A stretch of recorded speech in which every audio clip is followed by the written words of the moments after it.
Hello everyone, আশা করি আপনারা সকলে ভালো আছেন। তো আমাদের হোয়াইল লুপ এবং ফর লুপ দেখা শেষ।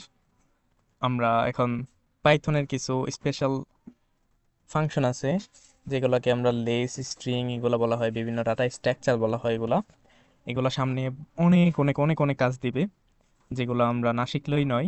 এগুলো আমরা শিখবো, আর এগুলো শেখার কারণ হচ্ছে আমরা ছোট ছোট যেহেতু প্রজেক্ট করবো, আমরা চাচ্ছি একটু প্রজেক্টগুলোকে একটু ইউনিক ইউনিক প্রজেক্ট করার জন্য। তার জন্য আমাদের সবচাইতে গুরুত্বপূর্ণ বিষয়টা হচ্ছে লিস্ট। লিস্ট কি ব্যাপারটা আমরা জানবো। লিস্টের মধ্যে অনেক রকমের ফাংশন আছে। ফাংশন মানে হচ্ছে মেথড। মেথড হচ্ছে যেগুলো হচ্ছে ধরেন কোনো কিছু দিয়ে ফার্স্ট ব্র্যাকেট দিয়ে শুরু করে, ওইগুলো হচ্ছে মেথড আমরা ধরে নিই। ওইগুলো বিল্ড আপ কয়েকটা ফাংশন থাকে। তো চলুন আমরা কিভাবে লিস্ট কি এবং লিস্ট কেন ব্যবহার করব সেগুলো আমরা দেখব। একাধিক সংখ্যার একটা সমন্বয় গঠিত, যে সংখ্যা হতে পারে, স্ট্রিং হতে পারে, ডাবল হতে পারে, ইন্টিজার হতে পারে, যে কোনো কিছুই আমরা লিস্টে নিতে পারি। ধরুন আমরা একটা নাম্বারের লিস্টে নিলাম, NUMBER নাম্বার ইকুয়াল লিস্ট। আমরা কিভাবে ব্যবহার করব? জাস্ট শর্ট ব্র্যাকেট দিয়ে দিলে হচ্ছে লিস্ট ব্যবহার করব। যদি কোনো সংখ্যা হয় তারপরে কমা কমা দিয়ে আমরা লিখে দিব বি, কমা কমা দিয়ে আমরা লিখে নিব হচ্ছে সি। এটা হতে পারে একটা লিস্ট। তারপরে হচ্ছে এটাও হতে পারে আমাদের লিস্ট। ইন্টিজারে কোনো ইয়া দিতে হবে না। আমরা ধরেন 1 2 3 4 5 6 7 8 এবং 9। তো ওকে, এটাও একটা কিন্তু লিস্ট। এখন লিস্টের অনেকগুলো কাজ আছে। তো লিস্ট দেখেন একাধিক সংখ্যার সমন্বয়ে গঠিত।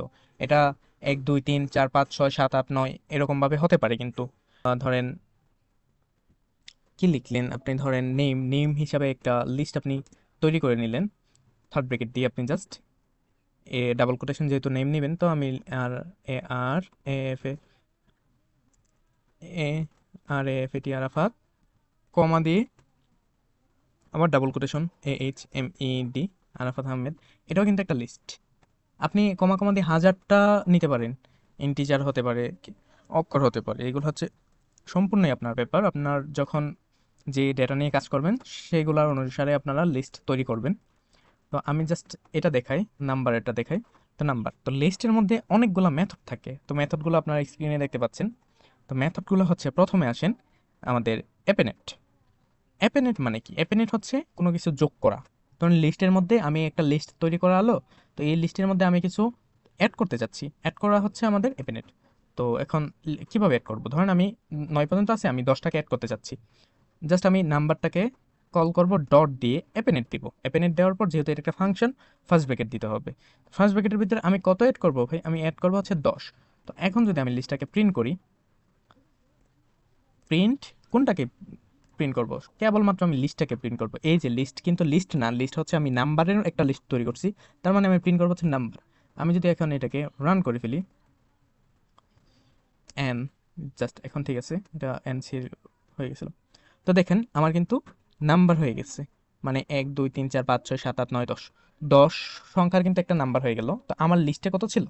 আমার লিস্টে ছিল কিন্তু কেবলমাত্র 9 পর্যন্ত। আমি এটাকে কমেন্ট করে দিই, এই লাইনটাকে আমি এখন চাচ্ছি না যে এটা রিড হোক, এটা কমেন্ট হয়ে গেল। আমি যদি এখন এটাকে প্রিন্ট করি, তখন কিন্তু আমার 9 পর্যন্ত নাম্বারের লিস্টটাকে প্রিন্ট দেখাবে, এই যে 1 থেকে 9 পর্যন্ত। তো আশা করি আপনাদের কাছে এখন ক্লিয়ার হয়ে গেল ব্যাপারটা, যে আমি এখন এপেনেট দিয়ে কি করলাম। এপেনেট দিয়ে করলাম হচ্ছে একটা সংখ্যা কিভাবে অ্যাড করতে হয় লিস্টের মধ্যে। আপনি যদি সেমভাবে কোনো কিছু যদি নাম বা কোনো কিছুর স্ট্রিং ভ্যালু যদি আপনি অ্যাড করতে চান, সেমভাবে আপনি এড করবেন জাস্ট এপেনেট দিয়ে। ওইটা যদি স্ট্রিং হতো ডাবল কোটেশন, অথবা যদি লেটার হতো কেবলমাত্র অক্ষর হতো, তখন জাস্ট ওয়ান উপরে একটা কোটেশনের ভিতরে আমরা অ্যাড করে ফেলতে পারতাম। তো গেল হচ্ছে আমাদের এপেনেট। এখন আমরা দেখব এক্সটেন্ড। এক্সটেন্ড মানে কি? এক্সটেন্ড হচ্ছে আমরা একটি লিস্টকে অন্য একটি লিস্টের মাধ্যমে অ্যাড করতে পারি। ধরুন আমি এখানে দিলাম হচ্ছে এলআই।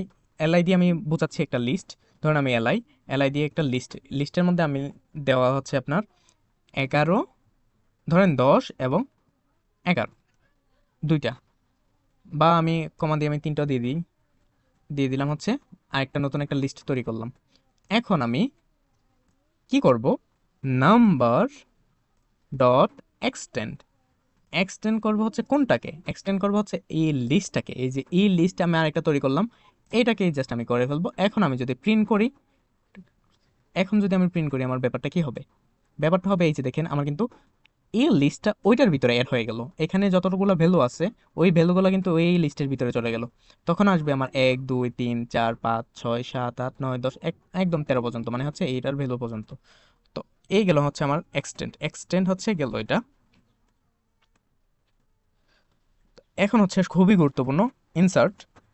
ইনসার্ট যে বিষয়টা, ইনসার্ট বিষয়ের জন্য আপনারা, আমি জাস্ট বেসিকগুলো দেখাবো, আমরা যখন প্রজেক্ট করবো এগুলা আমাদের ক্লিয়ার হয়ে যাবে। আপনারা বেশি বেশি এগুলো করবেন যেন আপনাদের সবগুলোই একদম বেসিক পার্ট থেকে শুরু করে আয়ত্তে চলে আসে। মানে এক্সটেন্ড কি, আমাদের এফস্টার্ট কি, হ্যাপেনেট কি, ক্রাউন কি, পপ কি। আচ্ছা, আমরা এখন কথা বলতেছি ইনসার্ট নেই। ইনসার্ট হচ্ছে এমন একটা পার্ট যেটা হচ্ছে জাস্ট আইডেন্টিফাই করে আমি এখান থেকে ওই নাম্বারটাকে বের করে ফেলবো। ওই না, ওই পজিশনে ওই নাম্বারটাকে আমি রিপ্লেস করব। সরি, বের করব না, ওটা আমি জাস্ট রিপ্লেস করব। ধরেন আমি ইনসার্ট করব কোনটা, নাম্বার ডট ইনসার্ট। ওকে, এখন আমি কোন পজিশনে করব, আমরা এখন ইন্ডেক্সটাকে খেয়াল করব। ইন্ডেক্স, এই যে ইন্ডেক্স আর সাপোর্টিং ইন্ডেক্স, একটা হচ্ছে অবজেক্ট, একটা হচ্ছে ইন্ডেক্স। প্রথম দিতে পারবো ইন্ডেক্স। ইন্ডেক্স ধরেন আমি, এটা হচ্ছে 0তম ইন্ডেক্স, এটা হচ্ছে 1তম ইন্ডেক্স। তো আমি চাচ্ছি হচ্ছে 1তম ইন্ডেক্সে কমা দিয়ে চাচ্ছি হচ্ছে এটা 2 না, এখানে 0 বসার জন্য। তো দেখেন আমি যদি এটাকে রান করি, তো এই যে দেখেন আমি এই যে 2-এর পরিবর্তে আমার কিন্তু নেক্সট যে প্রিন্ট ছিল, এই যে এটা হচ্ছে প্রথম প্রিন্ট, নেক্সট প্রিন্টের মধ্যে আমার কিন্তু চলে আসছে 2-এর পরিবর্তে কিন্তু এই যে 2 কিন্তু ছিল কিন্তু হয়ে গেছে 1। মানে হচ্ছে আমি ওই পজিশনের সংখ্যাটাকে জাস্ট রিপ্লেস করে দিয়েছি, ওই পজিশনটাকে বাদ দিয়ে সরিয়ে আরেকটা দিয়ে ফেলছি। তো এটাও হচ্ছে আমার ডাটা স্ট্রাকচারের খুবই বেশি কাজে লাগে ইনসার্ট। তো আপনারা এগুলো মনে রাখবেন যে ইনসার্ট দিয়ে কী করে, ইনসার্ট মেথড দিয়ে আমাদের লিস্টের ভিতরে কি করতে পারি। তো এখন আসি, এখন হচ্ছে আমাদের রিমুভ পার্ট, ক্রস করি। তো রিমুভ পার্টের ভিতরে আমি, রিমুভ হচ্ছে কোনো একটা নির্দিষ্ট লিস্টের উপাদান মুছে ফেলা। ধরেন আমি এখন নাম্বার ডট রিমুভ, রিমুভ কোনটাকে করব, রিমুভ করবো হচ্ছে ধরেন আমি এই 3টাকে রিমুভ করতে চাচ্ছি, এটা ইন্ডেক্স লাগে না, জাস্ট আমি ওই ভ্যালুটাকে, যদি আমি এটা নাম হতো তো আমি স্ট্রিংয়ের ভিতরে আরাফাত দিয়ে দিতাম, তো আরাফাত নামটাকে সে রিমুভ করে দিত। আমার কিন্তু এই যে 3 শেষ, 2-এর পরে 3 শেষ, 4 থেকে শুরু হলো। তো এটা হচ্ছে আমার রিমুভ পার্ট। তারপরে আসেন হচ্ছে পপ। পপ বিষয়টা কি, বিষয়টা হচ্ছে আমার এখানে লিস্টের ভিতরে যা কিছু আছে জাস্ট ওই নির্দিষ্ট সংখ্যাটাকে আমি রিটার্ন করে ফেলবো। তো আমি যদি এই প্রিন্টের মধ্যেই পপ সাইন ইউজ করি এবং ইন্ডেক্সে যদি দিই, এটা ইন্ডেক্সে দিতে হবে, ইন্ডেক্সে যদি আমি 2 দিই, তখন যদি একটু প্রিন্ট করি, আমার কিন্তু এই যে 3 কিন্তু আমার রিটার্ন আসছে। এটা কেন প্রিন্ট করলাম, কারণ এটা যদি আমি এখানে পপ যদি আগে বের করতাম, বের করে যদি নাম্বারটা করতাম, তখন কিন্তু আমার লিস্টের সংখ্যাগুলো দেখাতো। যেহেতু আমি নির্দিষ্ট সংখ্যা ওই রিটার্নটাকেই বের করতে যাচ্ছি। কেন, আমি আরেকটু ক্লিয়ার করি, যখন আমি এখানে এই লাইনে যদি আমি নাম্বার ডট পপ দেই, তখন কিন্তু আমার এই নির্দিষ্ট সংখ্যাটাকে আইডেন্টিফাই হইতো যখন আমি প্রিন্ট করতাম।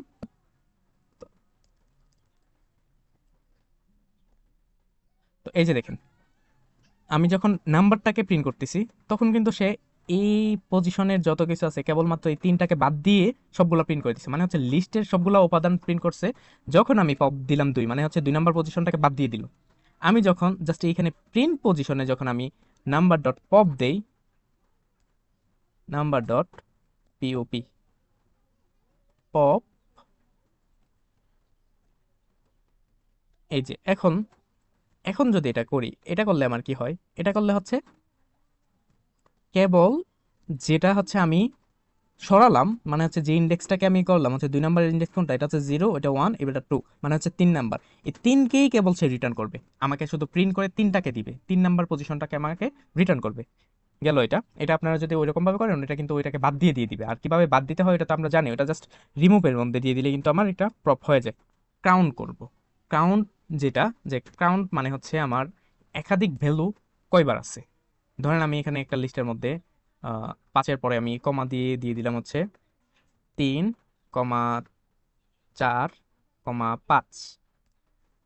আচ্ছা ধরেন 3ই দিলাম, 3 কমা দিলাম, আরেকবার 7-এর পরে দিলাম হচ্ছে আরেকটা 3, আরেকটা 3। ওকে, তো এটা হচ্ছে আমার একটা লিস্ট। এখানে আমি জানি না 3 হচ্ছে একটা, দুইটা, তিনটা, তিনবার 3 আছে। তো আমি যখন প্রোগ্রামে দেখতে চাবো যে এই 3 এই লিস্টের মধ্যে কয়বার আছে, তখন জাস্ট আমি লিখবো প্রিন্ট।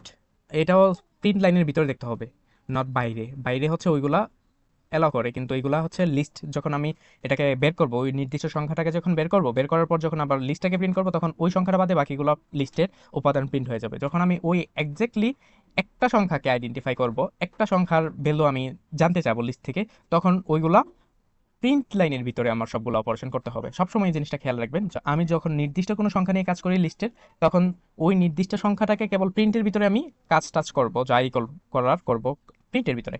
আদারওয়াইজ যত লিস্টের যত কাহিনী আছে সব হচ্ছে আমার প্রিন্টের বাহিরে।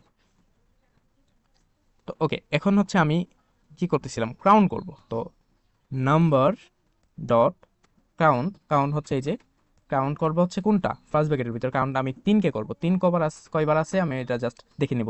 এই যে 3 আছে কিন্তু এখানে 3বার। তো আমি যদি এখানে একবার কেটে দিই, তারপর যদি দিই, এই যে দেখেন এটা কিন্তু আবার 2বার আছে। তো শেষ। তো এখন গেল এটা কাউন্ট। তো এখন হচ্ছে আমাদের সবচাইতে আরেকটা গুরুত্বপূর্ণ এবং মজার বিষয়, আমরা আমাদের যখন লিস্টটা ওলট পালট থাকে অথবা অগোছালো থাকে, তখন আমরা কিভাবে এটাকে সাজাতে পারি। ধরুন আমি 3, 5, 2, 6, 1, 7, 9 দেওয়া আছে। এখন আমরা চাচ্ছি সেটাকে গোছানোর জন্য। তো গোছানোর জন্য যে আমরা মেথডটা ব্যবহার করব, যেটা হচ্ছে শর্ট। এই শর্ট মেথডে আমরা কিন্তু এলোমেলো জিনিসগুলোকে একদম সুন্দর ফরম্যাটে নিয়ে আসতে পারি। এখানে মেথড দেই নেই, মেথড না দেওয়ার কারণে আমার এখানে কিন্তু আসে নাই। তো এটা প্রথমে আসছে নান। কেন? এটা আমার যেহেতু লিস্টটাকেই শর্ট করতেছি, তো আমি জাস্ট এখানে বাহিরে করতে হবে। যেহেতু আমি নির্দিষ্ট সংখ্যা না, জাস্ট আমি লিস্টটাকে শর্ট করব। তো এই লিস্টটাকে আমি বাহিরে শর্ট করতে হবে, এবং এই সম্পূর্ণ লিস্টটাকে আমি আলাদা প্রিন্ট করব। তখন কিন্তু আমার এখানে চলে আসছে। এখানে যেটা আসলো এটা হচ্ছে কিন্তু আমার উলটপালট আসছে। তার কারণটা কি? কারণটা হচ্ছে আমি এখানে মেথড সাইনটা দেই নাই। মানে হচ্ছে সে বুঝতে পারে নাই, এটা কমপ্লিট হয় নাই, তার জন্য সে ওই লিস্ট যেরকম ছিল সেরকম দিয়ে দিল। আমি জাস্ট আবার প্রিন্ট করি, এই যে দেখেন এটা কিন্তু একদমই আমার সিরিয়াল ভাবে, মানে ইন অর্ডার ভাবে আসলো। তো এখন আমি যদি এটাকে আবার আরেকটা মেথড ইউজ করতে পারি, যেটা হচ্ছে এখন তো এখানে একটু খেয়াল করেন, ইন অর্ডার হিসাবে আছে। এই লাইনে যখন প্রোগ্রাম ঢুকবে তখন ইন অর্ডার করে দিবে, আর নিচের লাইনে যখন আমার ঢুকবে তখন এলোমেলো করে দিবে। এটা হচ্ছে রিভার্স হচ্ছে উল্টোভাবে উল্টোভাবে করবে। মানে হচ্ছে এটা তো ছোট থেকে বড় ক্রমে সাজছে, এখন হচ্ছে বড় থেকে ছোট ক্রমে সাজবে। এই হচ্ছে আমাদের লিস্টের বেসিকগুলা ধারাবাহিকতা। যে আপনারা এগুলা একটু দেখে নেবেন। অবশ্যই আশা করি এগুলা আপনাদের ভালো লাগলো। তো আজকের ভিডিওটা এই পর্যন্তই। এখানে আরেকটা মজার কাহিনী দেখাই। ধরেন ধরেন আমি এখানে নেম হিসাবে একটা জিনিস নেই, নেম ইকুয়াল লিস্টের ভিতরে লিখছি।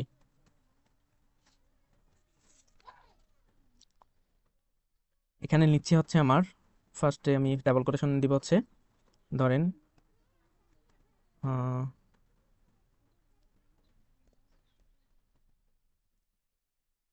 রাফি, আবার ডাবল কোটেশনের ভিতরে দিলাম হচ্ছে, তারপরে আমি দিলাম হচ্ছে ধরেন সি হচ্ছে চাচি। নামগুলো মনে আসতেছে না।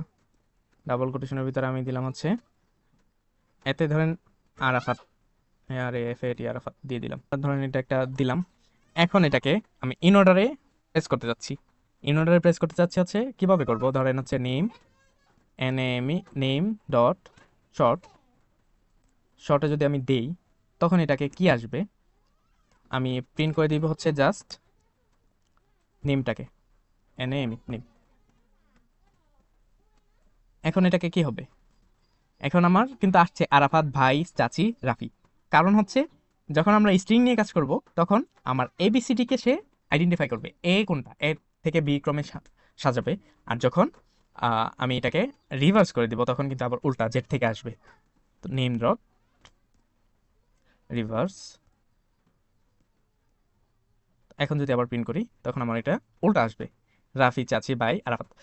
তো এই ছিল আমাদের বেসিক পার্ট, আপনাদেরকে স্ট্রিংয়েও দেখানোর ট্রাই করলাম। মানে হচ্ছে আমি চাই না যেন আপনাদের কোনো কিছু বাকি থাকুক। আমি যেহেতু নিজেও নামতেছি, আপনাদেরকেও নিয়ে একটা জার্নি করতেছি, সেটা একদম ফুলফিল যেন কভার হয়, তার জন্য আমি সর্বোচ্চ ট্রাই করব। তো আপনাদের একই কাজ, আপনারা আমাদের সাথে থাকবেন, আমার সাথে থাকবেন, লাইক কমেন্ট শেয়ার করবেন এবং অন্যদেরকে জানাবেন যে বাংলাতেও অ্যাকচুয়ালি ভালো কোর্স পাওয়া যায় টাকা ছাড়া। আমি অ্যাকচুয়ালি টাকা দিয়ে কোর্স করাতে ইচ্ছুক না। আমি টাকা দিয়ে অনেক জায়গাতে কোর্স কিনে নিজে অনেক, মানে এর চাইতে ভালো ভালো ইউটিউবে পাওয়া যায়, কিন্তু জাস্ট কিছু কিছু জিনিস দেখায় কিন্তু অনেক টাকা নিয়ে যায়, এটার বিরুদ্ধে আমি। এই জন্য আমি এইগুলো আজকে ফ্রিতেই সব কিছু দেওয়ার ট্রাই করি। তো ভালো থাকুন, সুস্থ থাকুন, টাটা।